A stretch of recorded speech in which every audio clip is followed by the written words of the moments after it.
que je dirais que je me moque, je sais pas, parce que vraiment, même moi, en fait, je m'identifie un peu dans ces vidéos quand j'étais élève. En fait, on est tous passés par là. Après, c'est marrant, oui, je me moque gentiment alors. Задолбали. Нет, нет, нет, нет, нет, нет, нет, да. Mais en fait, au départ, quand je faisais les vidéos, je savais pas vraiment quoi faire. Alors, je regardais un peu les TikTok qui se faisaient. Et pour être honnête, j'avais un petit peu peur de m'afficher au départ. Donc, j'ai préféré afficher mon chien. Donc, la première vidéo que j'ai fait sur TikTok, je l'ai fait avec mon chien. Je me suis dit qu'il fallait plutôt que je trouve quelque chose voilà, auquel je pouvais trouver de l'inspiration. Et je me suis dit, ben, tiens, si je faisais des TikTok en lien avec mon métier. Et donc, j'ai commencé à faire des TikTok par rapport aux cours, par rapport au comportement des élèves, parfois même par rapport au comportement des professeurs. Et ça a super bien fonctionné.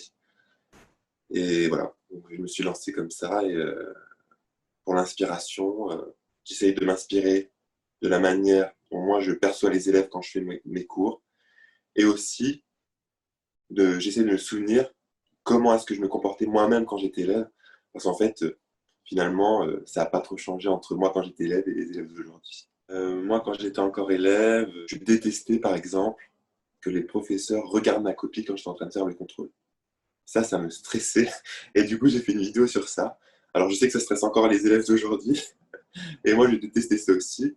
Quand on voyait le prof passer et qui regardait et qui faisait un petit signe, voilà, genre, on ne savait pas si c'était bien ou si il y a une petite erreur quelque part. Non, non, non, non. Je n'ai pas vraiment de prendre un élève en particulier parce que justement, j'ai pas envie qu'on dise, bah, tiens, là, je me reconnais trop, il s'est sûrement inspiré de moi. C'est en général, dans une classe, on va toujours retrouver un élève bavard, on va toujours retrouver un élève euh, qui pense déjà savoir plein de choses en lançant un cours, en lançant une activité, en lançant un contrôle. Je suis beaucoup dans l'observation des élèves, je regarde comment ils réagissent. Et ouais, c'est vrai que parfois c'est marrant quand même quand on les regarde. Mais quand on est côté élève aussi, on regarde beaucoup les professeurs. Et il y a beaucoup de choses qui nous font rire aussi. Franchement, t'es pas normal dans ta tête. Qu'est-ce qui se passe? Y a qui à l'intérieur? Y a qui te parle là? Le diable. Y a qui te parle pour faire ça? Une crainte au début, c'est que je sois que sur les élèves et justement qu'ils pensent que bah, je sois vraiment dans la moquerie, vraiment.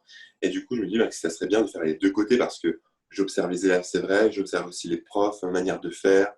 En fin d'année, j'aime bien demander aux élèves voilà, comment c'est passé, qu'est-ce que je pourrais améliorer et tout. Et souvent, quand on demande ça aux élèves, ils vont se concentrer en fait sur les choses pas très importantes, mais qui sont au final assez marrants, sur les tics des profs, voilà, des choses comme ça.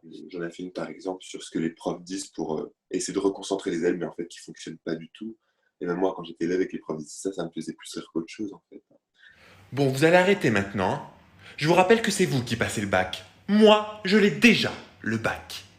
Vous êtes insupportable aujourd'hui. Puisque c'est ça, j'attendrai le silence avant de poursuivre. Donc le fait de faire les TikTok, bah, ça montre aussi qu'on peut très bien être prof, faire autre chose à côté, on peut rigoler, on peut rire de différentes choses. Voilà.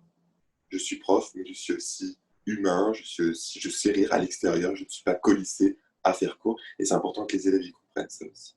Mais même pendant le confinement, déjà, quand je faisais les cours à distance, c'est déjà arrivé qu'à la fin du cours à distance, un élève écrive sur le chat merci monsieur, et surtout continuez vos TikTok qui sont trop marrants, des choses comme ça. Donc je vais voir comment ça va se passer à la rentrée. Il y a beaucoup de commentaires, oh là là, on aimerait trop vous avoir comme prof, on n'est pas habitué à avoir des profs sur TikTok.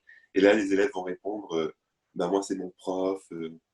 Alors il y en a qui disent, voilà, alors là j'aimerais trop l'avoir comme prof, et des élèves que j'ai disent, ah il est super sympa, mais par contre ses cours sont durs, ou bah, voilà. Ils sont plus, parce que ceux qui ne connaissent pas, ils vont juste voir les vidéos. Et les élèves que j'ai, au contraire, ils vont pouvoir un peu relativiser et dire bon, c'est vrai que sur TikTok, il est marrant, mais en cours, il est un peu autrement quand même. Ils ont tous un secret. Je leur ai confié une mission, le garder à tout prix pendant 10 semaines. Mais sauront-ils relever ce défi sans être démasqués? Alors, méfiez-vous des apparences. Life. Life. Life. Life. Life. Life. Life. Life.